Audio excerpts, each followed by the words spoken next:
আবারও ভূমিকম্পের হানা। ঢাকা সহ কেঁপে উঠল সারা দেশ। আতঙ্ক ছড়ালো, হুড়মুড় করে বেরিয়ে আসলো মানুষ।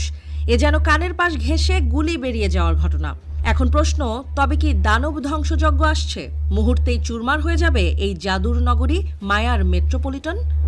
বিশেষজ্ঞরা দিচ্ছেন ভয়ঙ্কর বার্তা, বলছেন হাতে আর খুব একটা সময় নেই। মুহূর্তেই হারিয়ে যেতে পারে জনাকীর্ণ ঢাকা, মুহূর্তেই প্রাণ হারাতে পারে 50 লাখেরও বেশি মানুষ।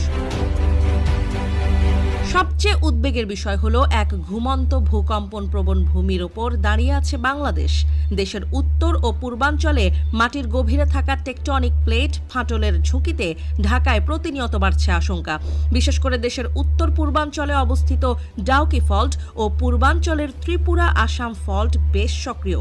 এসব ফল্ট থেকে শক্তিশালী ভূকম্পন হলে মুহূর্তেই ধুলোয় মিশে যেতে পারে বাংলাদেশ। এমন তীব্র ঝুঁকির মধ্যে থাকার পরেও কোনো মাথা ব্যথা নেই বাংলাদেশের জনগণ কিংবা সরকারের। আর সে কারণেই শক্তিশালী ভূমিকম্প হলে বাংলাদেশের কী পরিণতি হবে তা নিয়ে উদ্বেগ জানাচ্ছেন বিশেষজ্ঞরা। ভূতত্ত্ববিদরা বলছেন, বাংলাদেশের সিলেট থেকে কক্সবাজার পর্যন্ত যে টেকটনিক প্লেট রয়েছে তা থেকে 8 মাত্রার বেশি ভূমিকম্প সৃষ্টি হওয়ার মতো শক্তি জমা হয়ে আছে। যে কোনো সময় সেই শক্তি বের হয়ে বড় ধরনের ভূমিকম্প হতে পারে। এতে করে সিলেট ও চট্টগ্রাম ছাড়াও সব থেকে বড় বিপর্যয়ের মুখে পড়বে রাজধানী ঢাকা। বিগত কয়েকশো বছরের ইতিহাসে ভারতীয় উপমহাদেশে বেশ কয়েকটি ভূমিকম্প হয়েছে, কিন্তু এর মধ্যে চট্টগ্রাম থেকে সিলেট পর্যন্ত বিগত 400 থেকে 1000 বছরে কোনো বড় ধরনের ভূমিকম্প হয়নি। আর এটি সবচেয়ে ভয়ের কারণ, কেননা ভূমিকম্প না হওয়ায় ভূপৃষ্ঠের নিচে থাকা টেকটনিক প্লেটে ভূকম্পন শক্তি জমা হয়ে আছে। সেটি যে কোনো মুহূর্তে আরও শক্তি সঞ্চয় করে বড় ধরনের ভূমিকম্প তৈরি করতে পারে।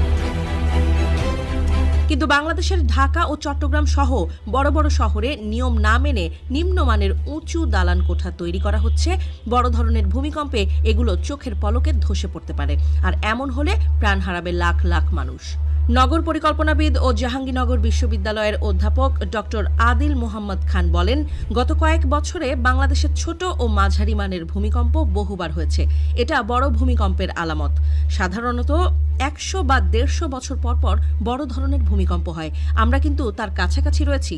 ভূমিকম্প হলে ঢাকার নিম্নমানের ভবনগুলো ধসে পড়ার ঝুঁকি সবচেয়ে বেশি।